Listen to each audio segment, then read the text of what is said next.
ஒருத்தி மகனாய் பிறந்து ஓரிரவில் ஒருத்தி மகனாய் ஒளித்து வளர தரிக்கிலானாகித் தான் தீங்கு நினைத்த கருத்தை பிழைப்பித்த கஞ்சன் வயிற்றில் நிருப்பென நின்ற நெடுமாலே உன்னை அறுத்தித்து வந்தோம் பரே தருதியாகில் திருத்தக்க செல்வமும் சேவகமும் யாம் பாடி வருத்தமும் தேர்ந்து மகிழ்ந்தேலோர் எம்பாவாய்.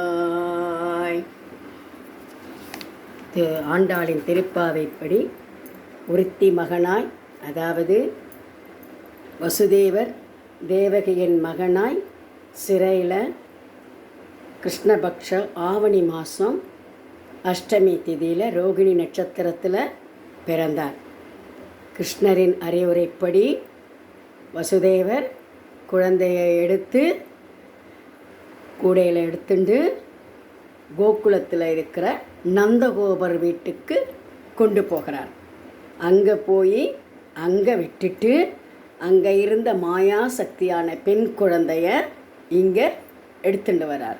அப்படி அவர் போகும்பொழுது ஒரு பெருமழை வெள்ளம் வருது யமுனை நதியை கிடைக்கும்போது.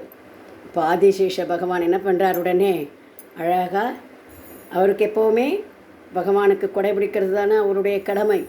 குழந்தை கிருஷ்ணர் மகாவிஷ்ணு நடந்துடக்கூடாதுன்னு வந்து கொடை பிடிக்கிறார். இதில் இன்னொரு விஷயமும் என்னென்னா, யமுனையில் ஏன் அவ்வளோ வெள்ளம் வந்ததுன்னா, யமுனா நதி நினச்சாலாம், ஐயோ இந்த கிருஷ்ணருடைய பாதம் தன் மேலே தன் சிரசில் ஸ்பரிசிடம் பண்ணணுமே அப்படின்னு. அதனால் அவ்வளோ வெள்ளம்.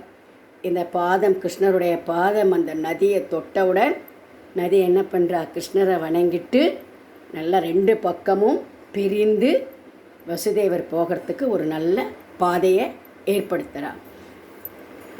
கோகுல அஷ்டமின்னா என்னென்னா, அஷ்டமி திதியில் கிருஷ்ணர் பிறந்ததுனால அந்த கோகுலம் நகரே அந்த ஒரே அந்த அஷ்டமி திதியை கொண்டாடுறது. அதனால தான் கோகுலா அஷ்டமி, கோகுலத்தில் அஷ்டமி திதி அவ்வளோ சிறப்பாக கொண்டாடப்படுது. ஸ்ரீ ஜெயந்தினா, கிருஷ்ண ஜெயந்தினா பிறக்கிறது நம்ம ஜெயந்தின்னு சொல்கிறோம், காந்தி ஜெயந்தின்னு சொல்கிறோம் இல்லையா. அப்போ ஜெயந்தின்னா பிறந்தது, அதை நம்ம சிறையில் பிறந்த அந்த இதை ஜெயந்தின்னு சொல்கிறோம்.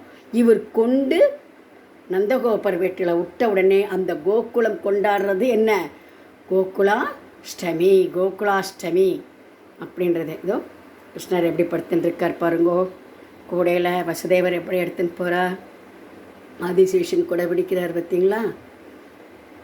வியூவர்ஸ், இந்த வீடியோ பிடிச்சிருந்ததுன்னா லைக் பண்ணுங்கள், ஷேர் பண்ணுங்கள், சப்ஸ்கிரைப் பண்ணுங்கள், மறக்காமல் கமெண்ட் பாக்ஸில் கமெண்ட் பண்ணுங்கள். தேங்க்யூ ஃபார் வாட்சிங் திஸ் வீடியோ. வாழ்க வளமுடன் நலமுடன்.